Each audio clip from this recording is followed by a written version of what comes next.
Okay, today's session of dealing with addiction, we're going to speak about the costs of being a drug addict and alcoholic, what it has cost me physically, mentally, and spiritually. Needless to say, if I could have back everything that my habits have cost me over the years, I could retire very comfortably right now instead of being dirt poor with zero possessions and assets to my name, living in the below poverty level lifestyle. The only reason I live as well as I do is I have a wealthy family. My younger brother Rob provides the house that we live in. He lets me live here rent free and even pays my utilities for me. Rob's a good man. I hope someday that I'm able to pay him back somehow. I hope to generate some revenues. I want to believe my couch potato karate idea is going to soar through the roof and do everything I've always believed and imagined it could do, as far as being the most popular health and fitness training tapes ever made available, just due to their practicality. But that's another story in itself. What it has cost me, though, has been my dignity and a lot of shame, humiliation, my reputation for being trustworthy and reliable, dependable, all the things which generally I try to be and pride myself on being, for my kids and those closest to me.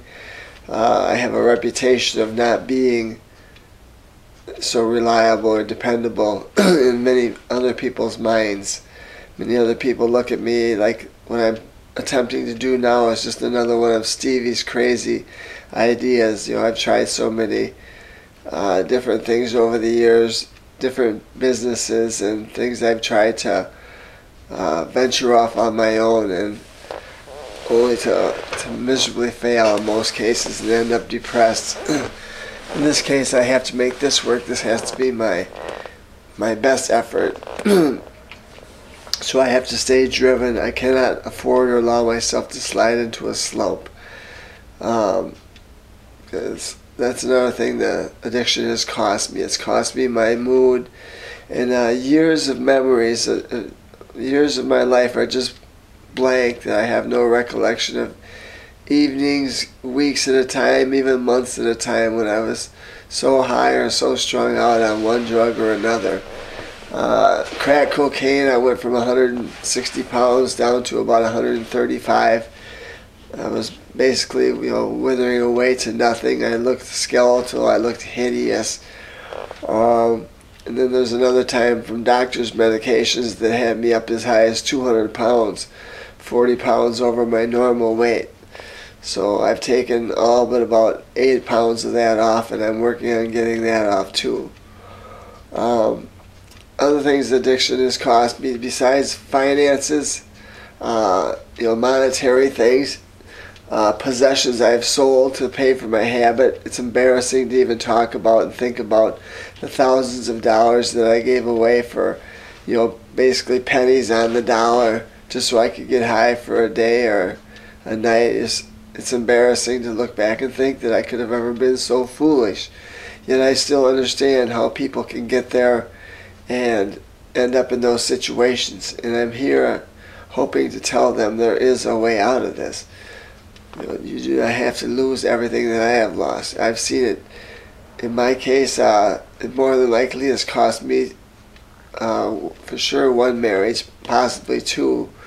Right now, me and my wife are kind of on the outs. We're taking some separation time, and I don't see things getting any better anytime real soon, quick. But it's cost me my children's respect and adoration in many cases where my behavior was so insane or foolish or unpredictable that I don't think my kids know what to think. And so I'm trying to make up for lost time now. And I'll tell you, once you lose your kids' respect, it's really a hard thing winning it back. So I'm doing my best to be a good dad and always be there for them emotionally, physically, and spiritually in any way that I can. It has cost me many very nice girlfriends, throughout the years. Girls I wish I had a second chance with because they were such good women. They treated me so well, and to think I let my drug addictions come in between me and them. Institutions, I've been institutionalized 3 times now. Betty Ford Center once, Alcohab right here in our local rehabilitation center, and my first time was in Edgerton Hospital. I was at 2 weeks drying out from alcoholism, and so you can say I've been in 3 treatment programs, 4 really in a sense. I went through a day patient program to finally arrive at this Suboxone prescription that I'm on now. So I've been through the treatment program about 4 times, and like I literally tell people, I wrote the book on addiction.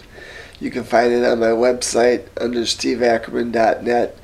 Encouraging Rhymes for Discouraging Times. Go to Dealing with Addiction. You can read the poems or you can have them read to you. Just click on the Hear This Page link and you can listen to me reciting the poetry or the text, whatever have you. So I encourage you to spend some time at that website. A lot of information to be learned there.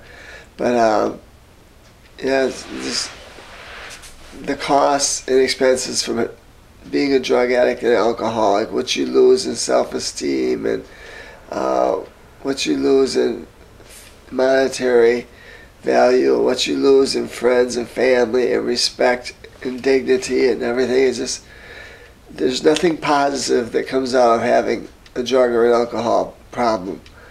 There's nothing to benefit from them. If you think your drinking benefits you because you have lots of friends and buddies out in the bars, you better think twice, because once you stop drinking, let's see if those people are still your friends.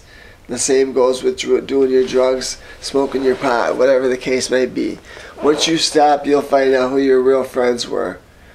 And trust me, they're not the people you thought they were.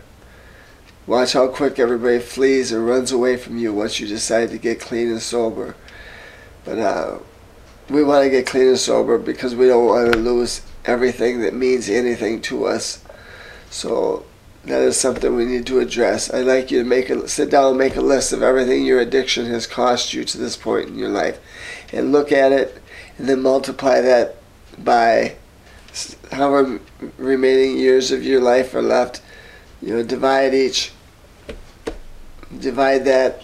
If you have 20 years left to live, multiply how much damage you've done by 3 times, and that'll give you an idea how much more your addiction is going to cost you. In the end, more than likely, it will cost you your life and quite possibly somebody else theirs.